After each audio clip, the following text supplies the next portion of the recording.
3, 2, 1, 0.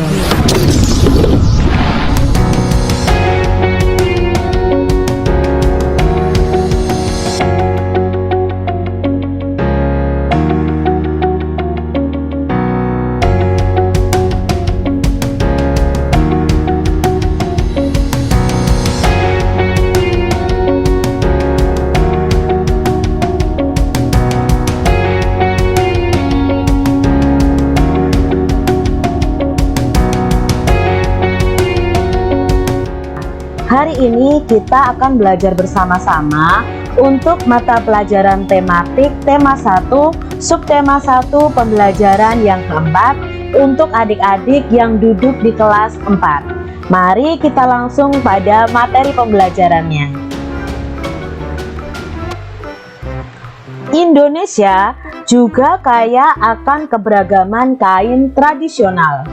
Misalnya batik, songket, dan ulos. Jenis-jenis kain tersebut merupakan kekayaan budaya bangsa. Nah, adik-adik di Indonesia ini yang kaya akan budaya juga kaya akan kain tradisional. Contoh ada batik yang berasal dari Jawa ya. Kalian bisa cari tahu kain ulos, kain songket itu berasal dari mana. Bacalah teks berikut, kemudian carilah gagasan pokok dan gagasan pendukungnya. Di sini ada teks yang berjudul Tari Kipas Pakarena. Yuk kita baca terlebih dahulu. Tari Kipas Pakarena merupakan kesenian tari yang berasal dari Goa, Sulawesi Selatan. Tarian ini sudah menjadi tradisi di kalangan masyarakat Goa yang merupakan bekas kerajaan Goa. Kisahnya berawal dari perpisahan antara penghuni Botinglangi atau negeri kayangan dan penghuni Lino atau bumi pada zaman dahulu. Konon sebelum berpisah, penghuni Botinglangi sempat mengajarkan kepada penghuni Lino cara menjalani hidup seperti bercocok tanam, beternak, dan berburu. Cerita itu diabadikan dalam gerakan tari. Makna gerakan tari kipas Pakarena seperti gerakan berputar searah jarum jam, melambangkan siklus hidup manusia. Gerakan naik turun mencerminkan roda kehidupan yang kadang berada di bawah dan kadang di atas. Cara menari yang lemah lembut mencerminkan karakter perempuan Goa yang sopan, setia, patuh, dan hormat. Secara keseluruhan, gerakan tari ini mengungkapkan rasa syukur. Nah, ini tadi adalah bacaan tentang tari kipas Pakarena yang berasal dari Goa. Nah, adik-adik tadi sudah membacanya dan sudah mendengarkan bagaimana makna dari tarian ini. Jadi, tarian ini itu memakai kipas adik-adik. Lalu ada saatnya para penari akan berkumpul di tengah seperti gambar ini, lalu berputar searah jarum jam. Nah, perputaran itu dilambangkan sebagai siklus hidup manusia seperti roda yang kadang di atas, kadang juga di bawah. Kita akan belajar mencari tahu tentang gagasan pokok dan gagasan pendukung dari masing-masing paragraf yang ada dalam bacaan tadi adik-adik. Yuk kita ingat, gagasan pokok adalah ide utama yang ada dalam bacaan atau paragraf tersebut. Nah, gagasan pendukung adalah penjelas dari gagasan pokok tersebut. Kita lihat paragraf yang pertama. Paragraf pertama itu terdiri dari 2 kalimat. Kalimat pertama, tari kipas Pakarena merupakan kesenian tari yang berasal dari Goa, Sulawesi Selatan. Tarian ini sudah menjadi tradisi di kalangan masyarakat Goa yang merupakan bekas kerajaan Goa. Nah, di sini kalimat pertama ini adalah kalimat atau gagasan pokoknya. Jadi gagasan pokoknya adalah tentang tari kipas Pakarena yang berasal dari Goa. Lalu kalimat keduanya ini menjelaskan gagasan pokok di kalimat pertama. Jadi kalimat kedua ini adalah gagasan pendukung. Kita lihat di paragraf 2. Di paragraf 2 juga ada dua kalimat. Kalimat pertama, kisahnya berawal dari perpisahan antara penghuni Boting Langi atau negara Kayangan dan penghuni Lino atau bumi pada zaman dahulu. Konon sebelum berpisah, penghuni Boting Langi sempat mengajarkan kepada penghuni Lino cara menjalani hidup seperti bercocok tanam, beternak, dan berburu.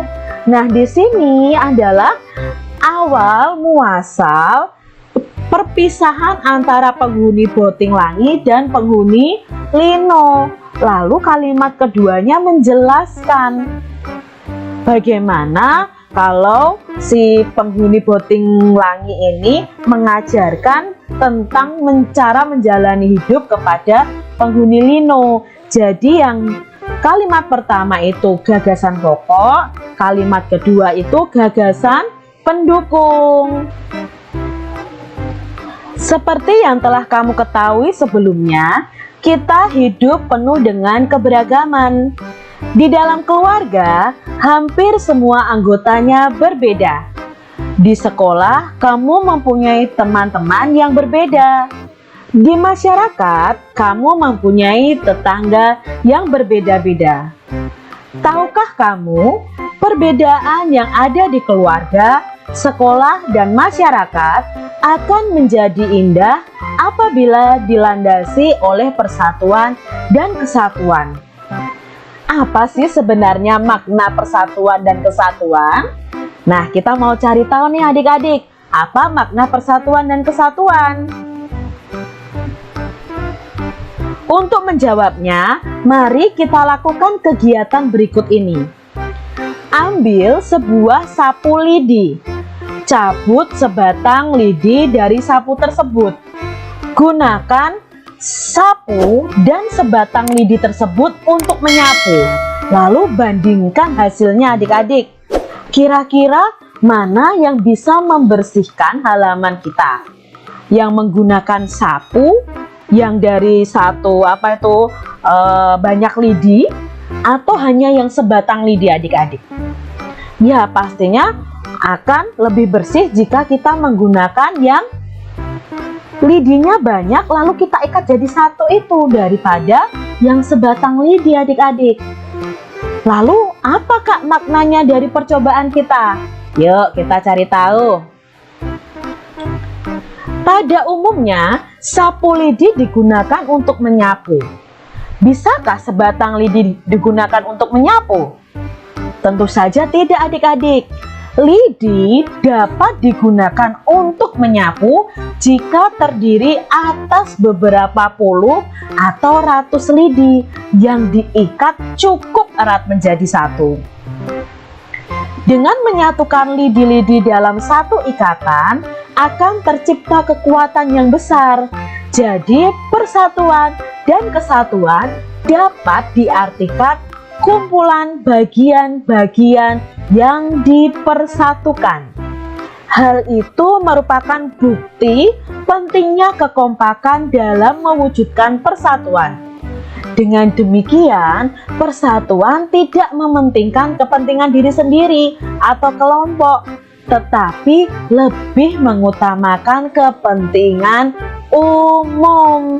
Itu tadi adik-adik makna persatuan dan kesatuan. Jadi dari pengamatan kita ini bisa disimpulkan seperti ini adik-adik. Bersatu membuat sebuah keluarga, masyarakat, dan bangsa menjadi kuat. Bersatu dan bekerja sama dapat memudahkan dan mempercepat pekerjaan. Itu yang bisa kita ambil kesimpulannya. Ayo kita temukan contoh-contoh lain sikap persatuan dan kesatuan dalam keberagaman. Nah, di sini ada dua tabel adik-adik. Pertama, sikap menunjukkan persatuan dan kesatuan. Yang kedua, sikap tidak menunjukkan persatuan dan kesatuan. Kita bahas bersama. Sikap yang menunjukkan persatuan dan kesatuan contohnya adalah hidup rukun dengan semua orang, saling menghargai walaupun berbeda suku, agama, dan berbeda pendapat, saling tolong-menolong, memberi kesempatan orang yang berbeda agama dengan kita untuk beribadah.